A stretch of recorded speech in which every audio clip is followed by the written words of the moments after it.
welcome back to another episode of Mighty Monday. This is your host, Mae Renfroe, and I hope everybody has had a really good week and a good Monday.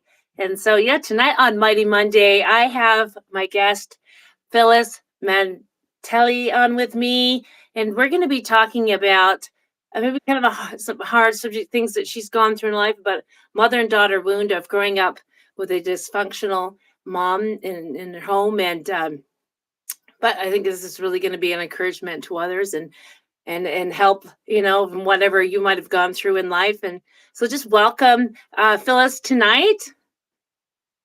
Thank you. So good to be here. Yeah, I'm excited about our conversation. So just reading a bit on your bio, Phyllis, you're a trauma-informed coach, podcaster, and author of the book Unmothered, Life with a Mom Who Couldn't Love Me. And you're an inspirational speaker at churches, retreats, conventions, celebrate recovery groups, and rotary groups. And you're currently writing your second book on lessons of how to break generational dysfunction. Wow! So sounds like you've gone through a lot, but you have a lot to offer. So yeah, I'm really excited for you to share that tonight. And could you introduce yourself a bit more, Phyllis, and then take us into your story, what you'd like to share. Yeah, of course. Well, I'm a mother of two grown daughters and a grandmother of three.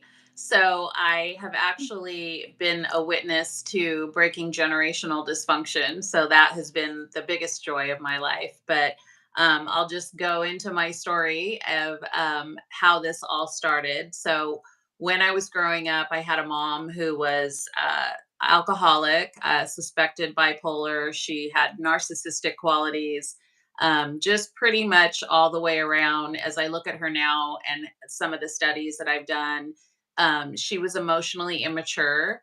When I could actually dig back through the generation, she was also highly abused as a child. And so, both her and my father. And so, looking at how they were trying to just raise children with no qualities of knowing what to do when stress hits, which you have 10 children, so Yeah.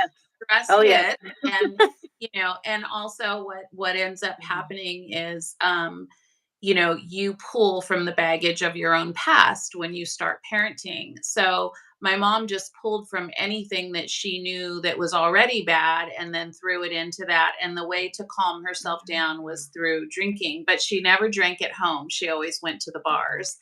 So we grew up in this really crazy, violent home life. Her and my father were physically violent with each other. There was just a lot going on. And when I was 8, I came home from school with my brother. We were walking home from school, and there was a big moving van in front of our house, and men were carrying out our couch.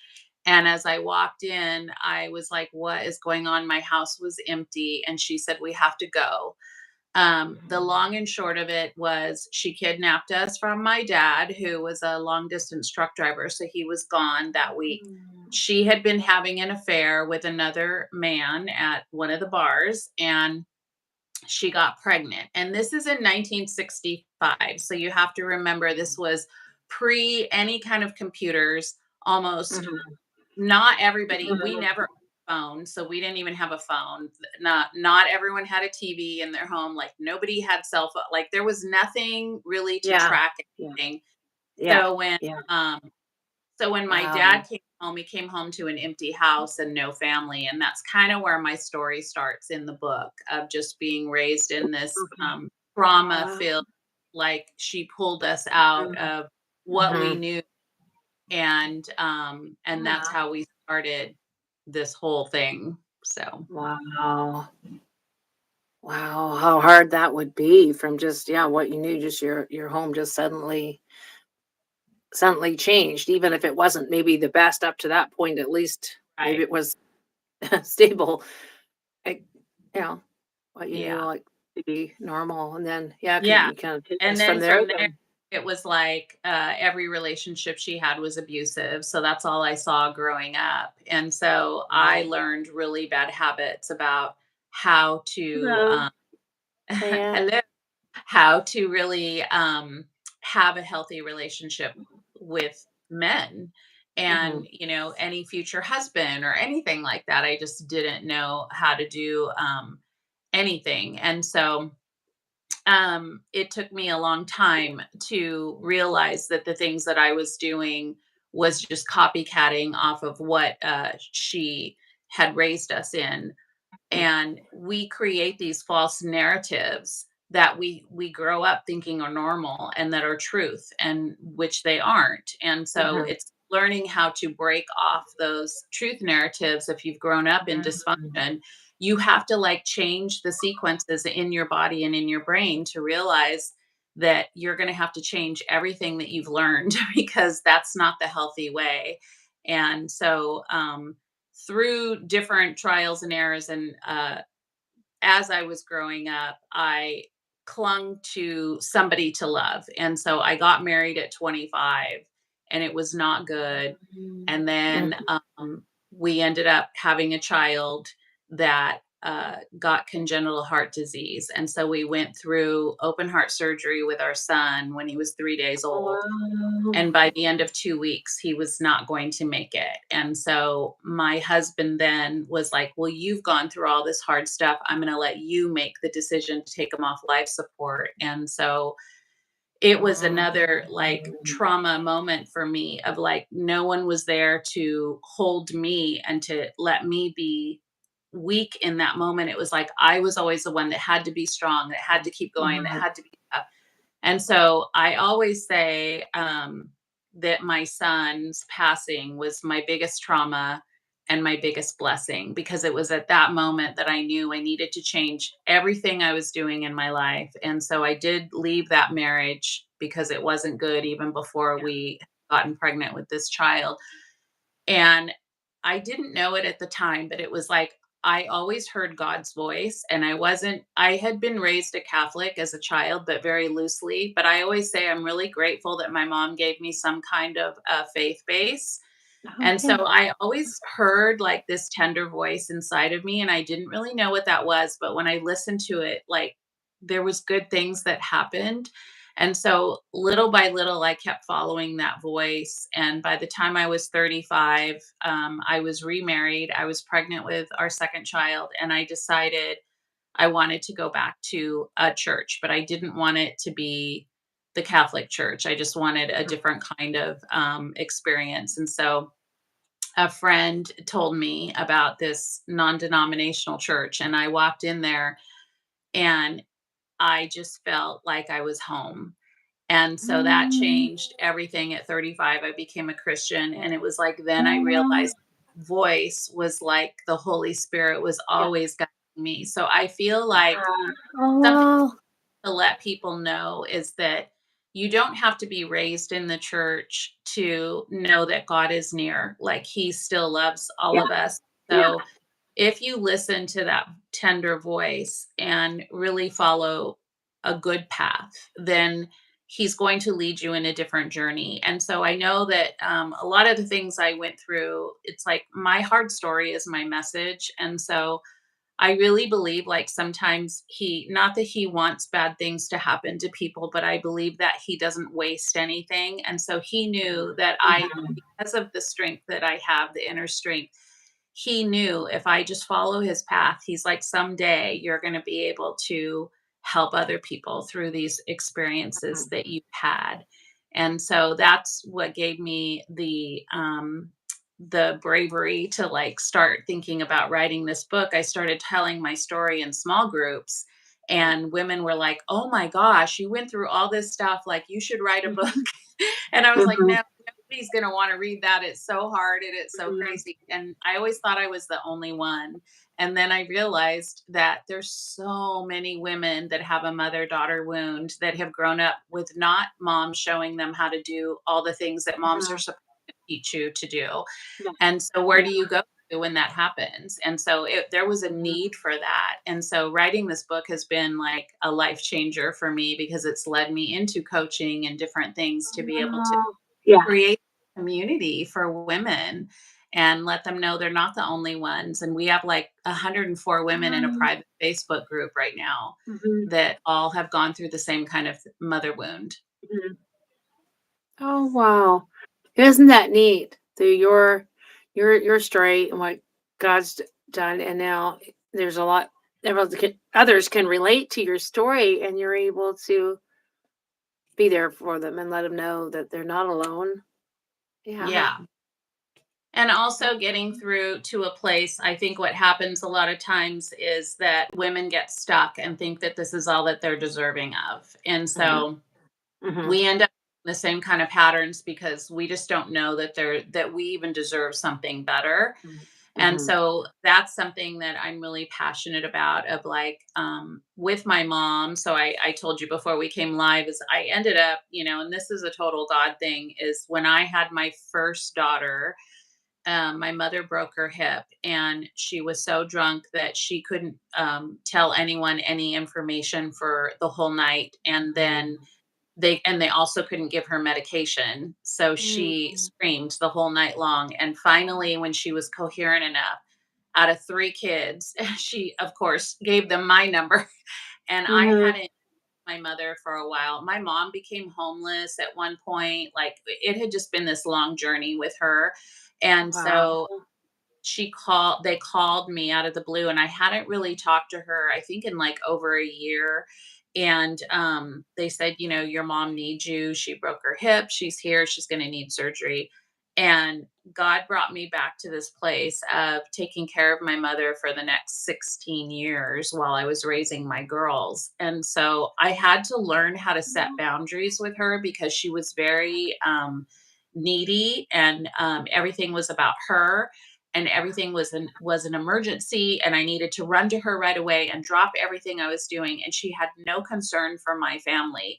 And I at Wow. first thought, like, well, a good daughter just runs and takes care of everything. And then I realized that was a behavior modification that I was going back into, because it was like a safety thing. It was kind of like a dance that we did together. And I had to learn to set boundaries, to say, no, if this isn't an emergency, you're going to have to wait. I have a family. My family comes Mhm. first, and then I can help and take care of you. Also, there were times when I tried to bring her into my new beautiful life, that, I have this amazing husband, and, we would have he's Italian. So we would have these big, beautiful dinners and family Mhm. get togethers, all the things that I wanted as a child. And then I thought, well, this is great. I can bring my mom in and she'll see what a normal, beautiful family looks like. But Mhm. instead, that didn't happen. She would show up and Mhm. create chaos. And so I learned how to set a boundary with that, of saying, I'm going to come see you the next day, but you're not allowed at my house, because I never wanted my girls to grow up seeing that kind of friction Mhm. and Mhm. dysfunction, because the only way I was going to change and break this chain was to be able to raise my girls in a different environment. And if you continue to bring in the toxic people, then you will continue to do the same thing over and over and over, because they're going to witness it, and then they'll do it with their family, and they'll do it with their Mhm. family. So now, as my girls are grown and married, they have a calmer life because they've seen a calmer life, and they Yeah. have two beautiful son-in-laws, and they've gone through their own struggles and journeys, but they have found their way to be able to create these family lives that don't have that kind of craziness involved in Yeah. it. So, no family is perfect. I always Yeah. say Oh, we're a yeah. bonded family. We're not a perfect family. I have not met a perfect family yet. We all have stuff in our No. family. We've all got, listen, Yeah. everyone has the crazy Uncle Ted. Like, I'm not talking about people who are like irritating. I'm saying, like, when someone is literally toxic, when they come in screaming, yelling, hurting people, Mhm. like not Mhm. caring about other people's feelings, not someone who's just irritating that tells dumb jokes, or, gets Mhm. under your skin. That's a whole different, that's just family. Like, it's like, Mhm. okay, we're going to see this family. And now that we're coming up on Thanksgiving, it's like we all have that one relative where you're like, not my favorite person, but still love him, or Mhm. her. But it's like toxic people will come in and destroy everything good in that environment. And that's when I'm really heavy on setting a clear boundary and letting Mhm. people know it's okay to say, no, you're not allowed to come into my property line. And that's Mhm. something. you haven't read the book Boundaries by Dr. Henry Cloud, it's one of the best books on this subject, and it is Christian based. And it Mhm, taught me so much about being able to say the word no in love. mhm. Oh, well, I actually have the book. I have a little library here on our property. It's for the community, but mostly just my family uses it. But I have it in there. I just haven't really looked at it a whole lot. I didn't know if I needed it, but I've heard a lot of good stuff about it. So, yeah. Yeah, it's really good. And I think it's one of the biggest mistakes that Christian people make is they think we have to do everything in love. And I'm like, but there's a fine line between love and abuse. And Hmm. when you don't recognize the two, you become the abused person trying to love and love and love and love. And it's like the other person isn't willing to give that love back, and they don't know how. And so you have to set a clear boundary. And it doesn't mean Hmm. like sometimes you have to go no contact, but it Hmm. doesn't mean you have to go no contact. Sometimes, like Hmm. with my mom, I just told her, I'm going to come see you the next day because I don't think you can handle this big group of people. It was stressing her out. And actually, I could see her like, like, yeah, it was too much stress for her to put, because Hmm. she kept saying, Hmm. your husband's family is so great, and they're so, like, she was putting pressure on herself that she couldn't live up to these people. Hmm. They Hmm. weren't expecting that from her. She was putting that on herself. Yeah. And so Yeah. therefore she would destroy it before she could join in. And so by me releasing that from her and saying like, hey, I'm not going to put you in that environment if that's making you uncomfortable, it actually helped her. Even though she was sad she Okay. couldn't be around, Yeah. she knew she couldn't handle that. Yeah. So that's a good thing that way. Yeah. Yeah. Oh, wow. Uh, so, I mean, when you were young, like you maybe wouldn't have known what your mom had been through when she was a child, right? So that must have been hard to wonder why she was like that. But now, when you're older and you're saying that she had, right, a childhood and Yeah. I think your What dad too, so it's easier to happened, see. You can have, yeah, and compassion. that takes time to really dig through. So a lot of times in these families, they won't talk about their past. They Okay. won't talk Yeah. about what happened, but little by little, things started to slip out. Okay. And so what happened was I found out that my grandfather, her dad, had taken her mom to court and said that she was an unfit mother. And there was my mom and her two brothers. And so my grandfather got custody when she was 9 years old, and he made Mhm. her like kind of the wife and the overseer of everything to take care of the boys and him. And Mm. I heard through different neighbors and different people, my mom was actually a very friendly, had a beautiful smile, like was a very happy girl. And they said, your grandfather was cruel. Like he would beat her. Mhm. He made her do everything in on top Mhm. of going to school and things like that. And there was some abuse there. And so she grew up like just being Oh, wow. unloved and just being Yeah. pretty Yeah. tortured. And Yeah. so she escaped, got out, went to beauty college, and made a life for herself. But she just never got over that trauma. And back Yeah. then, they didn't even talk about that kind of stuff. They just kept moving on. And so she had a lot of fears, a lot of anxiety, a lot of depression. My mom was very depressed. Like there was times where she had high highs and low lows, and she would cry over nothing, just go into this depression and be in bed for like a day or two. And then she couldn't afford to do that because she was a single mom. So it was just like this crazy roller coaster of emotions, and she had Mhm. nowhere to place them. And so Mhm. watching that, it's very sad. And if you don't dig into the past of where your parents have come from, you end up becoming bitter and angry because you don't understand like why are they the way they are, Mhm. and why are they so Yeah. mean, and why not Yeah. me. And honestly, like when I could have the empathy to go, oh man, like she didn't even know how. Like that's why Yeah. Yeah. Yeah. part of the book says for a mother who couldn't love me. I don't say she Yeah. didn't. I think my mom Yeah. loved me, but I think she Mhm. was only capable of loving me like this much instead of this Mhm. much. Yeah. It's like they're Yeah. just not capable. They don't know how. Yeah, because they didn't receive that, right? Right? As a child, didn't have that in their life and don't even know how to pass that on or what that really looks like. Maybe. Yeah. Wow. Yeah, so I can see the importance of someone understanding that, like when you came was able to understand that and have that compassion for her and Mhm. Yeah, it's and super care. important when you can. So I think the thing with Christianity too is like the Mhm, forgiveness thing is like everyone says, well, just forgive, but the forgiveness, it can be misused sometimes. And so what you have to understand is the forgiveness is for you.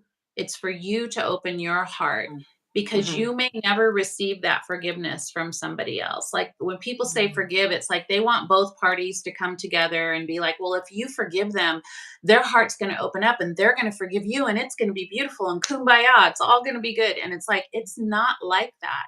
My mhm, mom mhm, mhm, couldn't admit to the things that she knew she was not a good mother. She knew it. mhm, mhm, She wasn't capable of really coming to me and saying like, "Hey, I messed up. Like, I'm so mhm. sorry."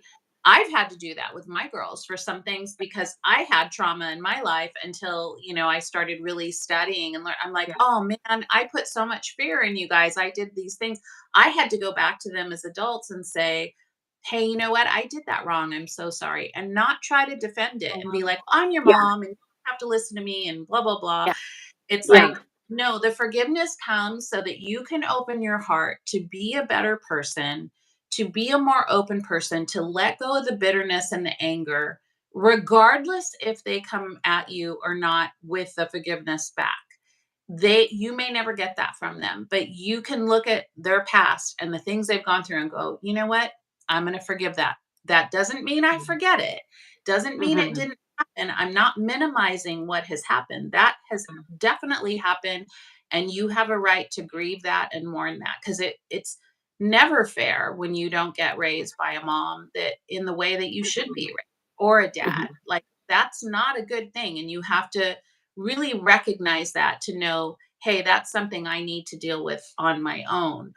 But forgiveness comes when you can just be like this empathetic soul and say, it doesn't matter if they forgive me or not. I'm going to let go of mhm, whatever that ugliness is inside of me so that I don't hold that and then pour mhm, that out onto my kids in some mhm, weird way. Like sometimes mhm. you do things you don't even know that you're doing that's hurting your kids. It could be from a past hurt that you're feeling, and then you're throwing that on them. And so that's why the forgiveness has to like clear the path so that you can be a better parent, a better person, a better wife, all of those things. Mhm, You do that when you're holding on to this anger, bitterness, or revenge, mhm. kind of thing, with your parents, where you're like, it was so unfair and I hate them and they're so horrible. It's like that does you no good. Yeah, yeah, and it harms you more than it harms them because they Totally. know, right? You're the one that's, Yeah. like, suffering, um, Yeah. by not forgiving, just, Totally. Yeah. letting that go. Yeah. Oh, Yeah. wow. Yeah, that is good, and so kinda how all do you help other women? So you're a coach, you podcaster, so you have your own podcast. Is that correct? What Yeah. is the name of your We podcast, and It's what called, are you and podcast we've been on? doing that for I think 2 years now. We're coming up on 100 episodes, and Okay. we're on all streaming. And then we do, so we pre-record ours, and then we pop that up on YouTube. So we are on YouTube if you want to see the visual of it. But yeah, we are on all podcast streaming.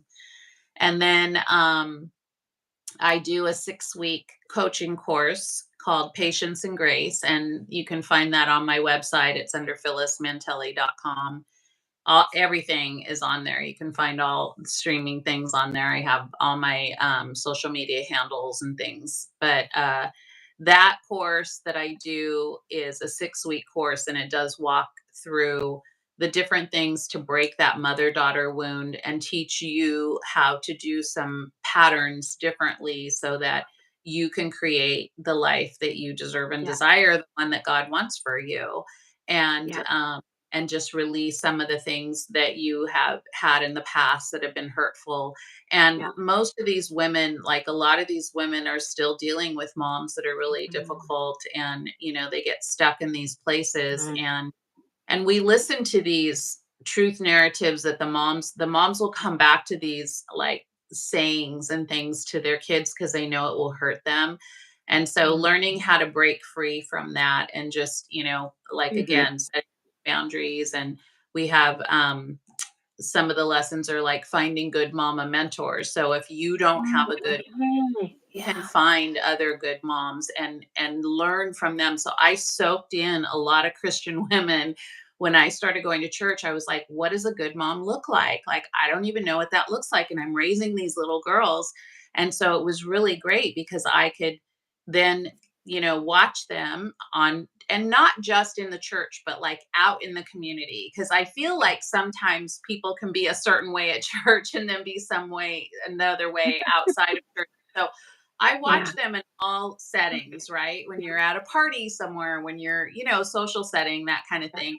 And I was like, wow, they're just always, they're pretty, they're honest. Like I would see them reprimand their kids in a good way, and I would see them be giving to other people. So it was like, how do you find those good mama mentors? You watch them and then you ask them questions and you learn from that.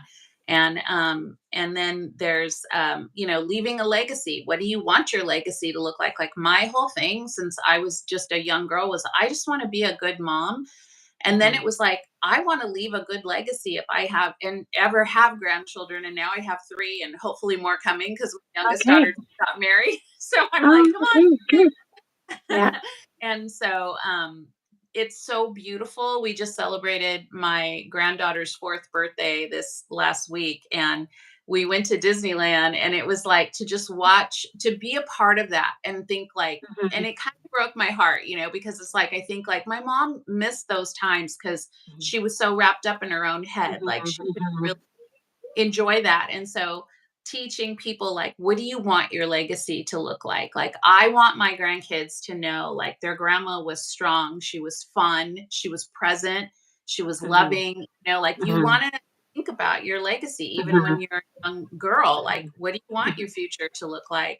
And then just following God's path, learning how to hear that little whisper of the Holy Spirit talking to you and guiding you through journeys. And not that it's always going to be a straight journey, but knowing that He will pull you out of things, even if you go into situations where you're like, this is not good right now. And then just ask Him to guide you out or guide you through it. He will do Mhm.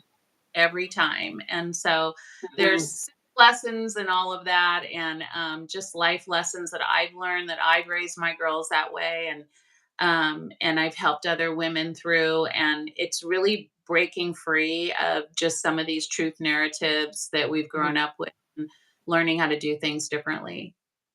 Oh, wow. And would you say it's maybe it can be strongholds in a person's life? Is it things that Yeah. really need to be broke off? A Like 100%. Yeah. okay, and like in prayer and Yeah. in that way? Oh yeah. I mean, prayer is the biggest part of that. You can't, it's like God is in you, through you, above you, below you, right? And so you're like combined in this thing. But here's the thing that you have to remember is that this is what people go to, is they go to prayer alone Mhm. like a Mhm. magic genie, right? So they're like, if I just pray about it and then I'll just let God handle it, then it's all going to be fine. And it's like, yes and no. God can do that if he wants to. He also wants you to take action. So this is the Mhm. part where people Mhm. miss, is that if you do not walk through the grief with God, to be honest about the things that have Mhm. happened to you that you're Mhm. grieving over, that you need help with, and that could be in therapy, it could be through journaling. I'm a huge journaler. Okay. Yeah. I have gone through therapy because I needed it. Like reaching out for things that are pliable in this world too, to be able to say, God, guide me to these things that I need help with physically, Yeah. so that then I can dive deeper into your word, not just behavior modification. I see a lot of women saying, well, I'm going to go to my prayer closet and I'm going to do this and I'm going to pray over here and then I'm going to join this Bible study over here and then I'm going to do this thing. And they do these things, but their body and their minds are still in turmoil because they haven't gotten to the place where they're asking God, show me what the real issue is. And the real issue always comes back to childhood trauma. Oh, Almost wow. 100% of the Yeah. time, it's things that have Yeah. happened. They Yeah. are holding in their bodies, Yeah. but they're trying to pray it away. And it's like, it's both and. Yeah. You need Okay. prayer and you need help because when Yeah. you can do that, you become free from Yeah. having to hide all that stuff. Like for the longest Yeah. time, I didn't want to tell anyone about my crazy mother because Mm, I thought yeah. I was the only one. I was hearing Yeah. I've Yeah. seen mothers and daughters together, and I'm like, what is that like? I don't even know what that feels like. I've Yeah. never experienced that.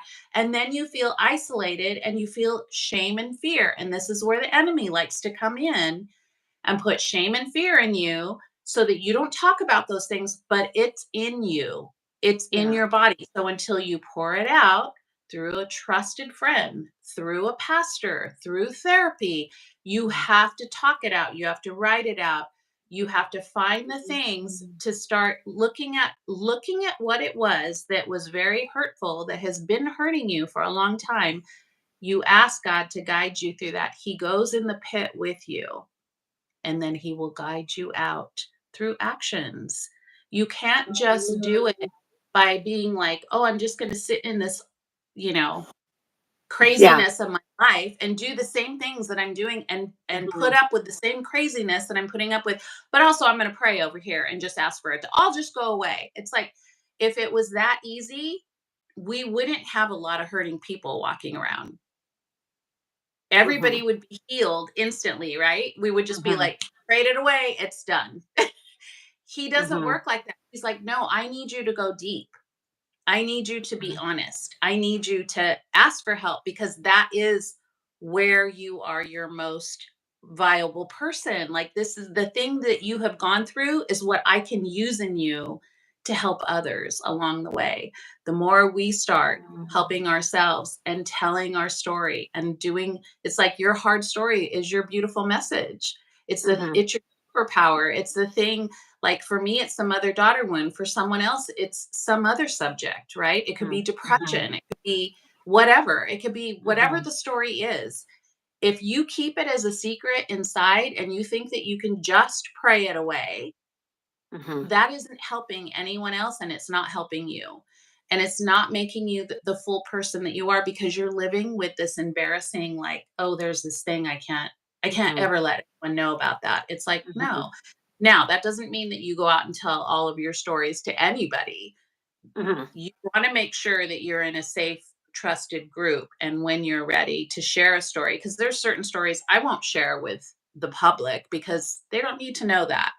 But I Mhm. might share that with a trusted friend because I Yeah. need When to you talk know what, about yeah, if it's something you mean just to have a listening ear, or if you know it's someone maybe that's going through a similar thing and you can kind of let her know, like, right, I've been there too, and I've maybe and let and those sit words, right? with you. Let me hold. This is the thing too, is Mhm. like when Mhm. you know what you know, when you start getting healed, you realize Mhm. we are not here to fix anyone else. It's not my job to fix you or anybody else, but I can sit and hold your story because I get it.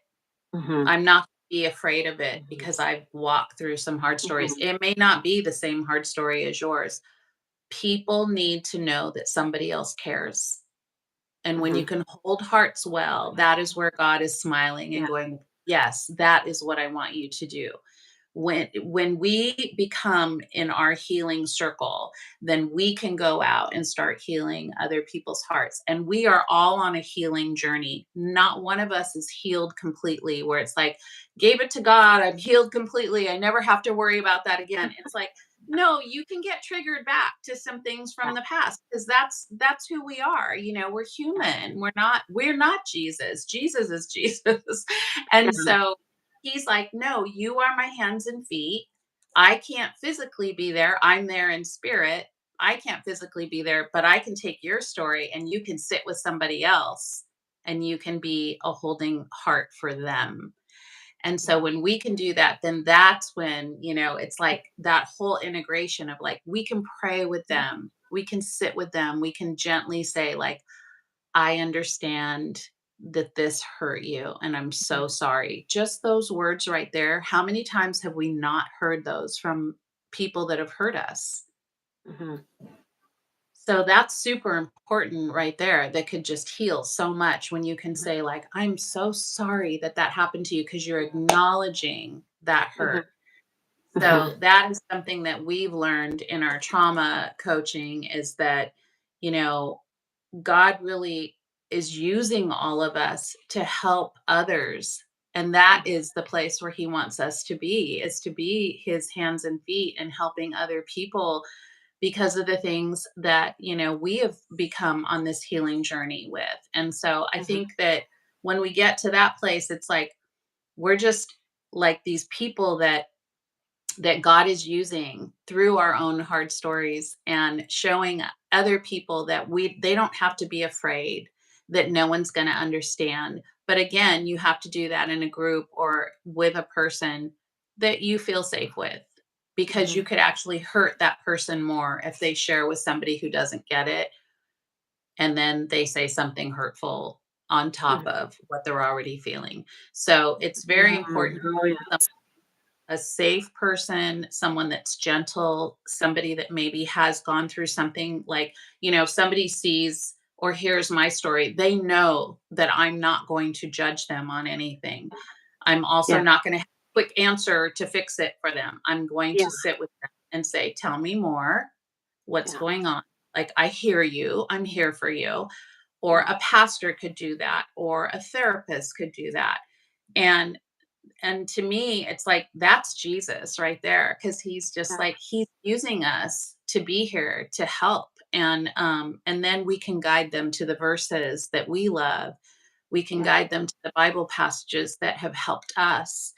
Yeah. And we do that gently and slowly. It can't be a quick fix straight to the Bible alone, because if they don't understand this, the other thing, if you have people that are seekers that aren't quite in the Christian walk yet, they don't Mhm. understand what that means. Mhm. So it has to Mhm. be gentle, slow roll to guide them to these places, to let them know, like, God's in you already. He's there. Mhm. And I'm Mhm. going to guide you to him gently. When we can be gentle with our faith, I think people are more respondent to that, and it leads them to a greater faith. Mhm. And so, wow, I totally agree with that. Yeah, that is so good. Yeah. And um, yeah, and that fact that he is with them before they even know him, I think is so true. I've heard others that have gone through some quite the things and have told me that when they realize that they look back, God kind of had them to look, to go through, and there wasn't a before and after. They realized that he was there and he was there and he was there, and then they come to him, kind of like what you mentioned Yeah. for your When you son. look back at the history of your life, Yeah, of the things yeah, where you shouldn't have made it, and you're like, how did that happen? And then you're like, oh, I think I remember. Like, I can remember times when I would hear this little whisper of, like, nope, don't go down there, or don't go to that party, or don't, whatever it yeah. was, when I was like a Mhm. crazy teenager. And then I listened to it and would follow that. And the next day, my friends are like, oh my gosh, I'm so glad that you didn't go, because this happened. And I'm like, that was weird. Like, why did that happen? And then I Yeah. realized, like, Wow. I became a Christian, and I started looking back at all the times that he saved me from things, or he walked, or things that were really hard where I could feel his presence and I didn't really know what that was. I'm like, he was there the whole time guiding me. Mhm. So I don't Mhm. doubt God's presence. I just know, like, if we can just be honest, it's body, mind, and soul. It's everything combined. When we can Mhm. all just get to that place and just be honest with our lives, and stop this fear and shame based thing of, like, nobody's going to understand my story. No one's been through what I've been through. It's like somebody out there has, or has gone Mhm. through something similar. and we are here to help. That's really like my journey is like, how can I help, Lord? Show me, let Mm. me, guide me, let me. And even before all of these podcasts or my podcast, I always say this prayer of like, your words, Lord, not mine. It's your word. Mm. Like the reason you send me, he doesn't give everyone a voice to do this. So Mhm. I don't take this lightly. Like I Mhm. understand like the reason he has made me brave in this way because I'm actually an introvert in some Oh, okay. level. Oh, okay. So I'm like an introvert extrovert, but I love going out and speaking to others, and then it's like, whoop, I want to go back home and just be by myself. It's like very draining and Yeah, very like I pour out everything I can yeah, because I know that he's given me this yeah, gift, if you will, yeah, and he doesn't do that for everybody. So I'm not going to yeah, waste this yeah. time. It's about me. It's like it really is about him. But I want Mhm. people to be honest about who they are and not just think that well, this is what a good Christian looks like. So let me just do all the things and then I'll be a good Christian. And I'm like, yeah, but how does your heart feel? Because if you're doing it for the wrong reasons or you're Mhm. doing it to cover up something, that's not your true Christianity. He Mhm. wants you to go Mhm. deeper than Mhm. He wants your heart. that. Yeah. He wants your heart. Right. Yeah. He wants that relationship, yeah, with you. Exactly. Yeah, that's where it's at. Yeah. I was gonna ask you, I mean, before we close, that you mentioned about, verses in scripture. Um, I mean, is there specific things that verses, Oh that my really gosh. spoke to you? Like, It's like what was the first one I instrumental? ever memorized was it's a one that a lot of people know, but it's Proverbs 3, 5, and 6. Trust in the Lord with all your heart. Lean Yeah. not on your own understanding. Acknowledge him in all your ways, and he'll make your paths straight. It was the first time when I was a new Christian and I read that verse and I was like, oh, struck by it because I had lived my own life for so long because I didn't believe God loved me at all. And I was like looking at this verse and I thought, oh my gosh, it's true. Like if you just acknowledge him, like don't trust your own understanding. Like, Yeah. acknowledge him, follow his path. He will lead your path straight. It doesn't mean that you're going to walk a straight line. You're going to go through a lot of stuff. Yeah. And, I'm 67. So I'm like, I've lived a lot of life and I'm this closer on the end of life than I am living a life. And so I have walked through some really, even after becoming a Christian, have walked through some really treacherous paths. But I always go back to that verse of like, he will make the path straight. So one thing I will say before we end is like this last year at this time, my brother committed suicide. Mhm. And I Oh, was like, sorry. oh my gosh, like how what Mhm. is going on? And then 10 days later, my father, who was 98 and he was in a nursing home, he passed away 10 days later because we had to tell him that his son had passed and he Mhm. was Mhm. heartbroken. And so I truly believe like that raced Mhm. him to the end. Yeah. And then 3 months after that, my 12-year-old niece passed away that lives in Italy from a pulmonary embolism, and, Mhm. it was from a sporting accident, just completely out of the blue.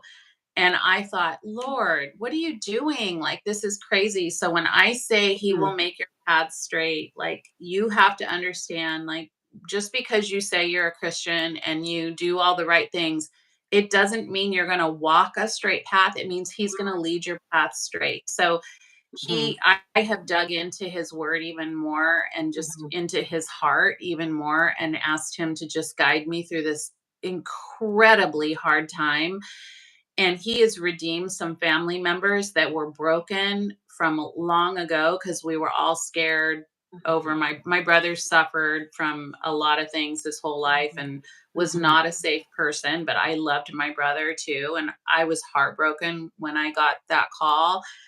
And so I just truly believe, like, when I say, we're on a healing journey, like, your Christianity doesn't mean you're going to live this blessed life that's going to be Mhm. perfect. It means that God will bless everything in your life along the way.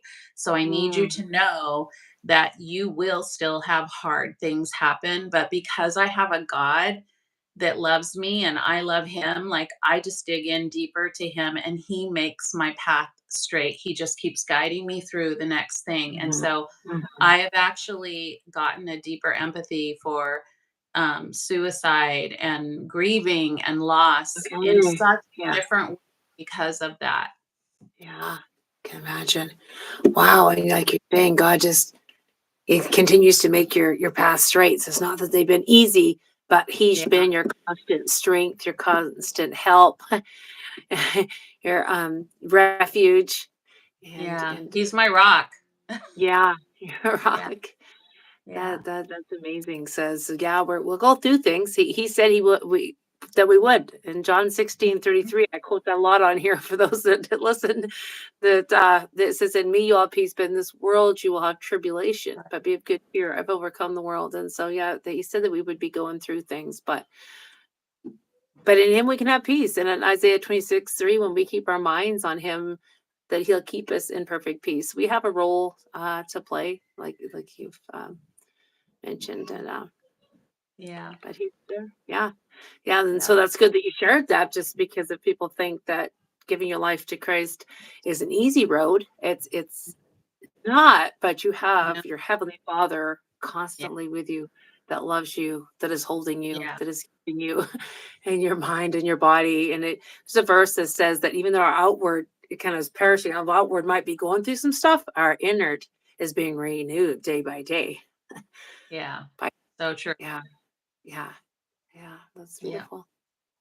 Well, just thank you again. Thank you so much Yeah. for joining me You. tonight and sharing this here on Monday. And so, yeah, I hope everybody's that will listen will be blessed and encouraged by this. You sharing your story, and it's a hard one, but yeah, like you said, God has done great things through it, and Yeah. He's still working in you and through you. So, just all the best, all that you're doing in your book and your podcasting, your speaking. So, Thank you. Thanks for yeah. having me. Thank you so much. And yeah, for everyone else, I hope you all have a really good week and a good Thanksgiving for my American counterparts. I'm up here in Canada, but and yeah, I have a video that we'll be releasing on Thursday for Thanksgiving, and I had a great conversation with my guest on that. So please tune in, and we'll be back here next Monday. So yeah, wish everyone a great week. Take care, Phyllis. Thank Thank you. you. Bye. Bye.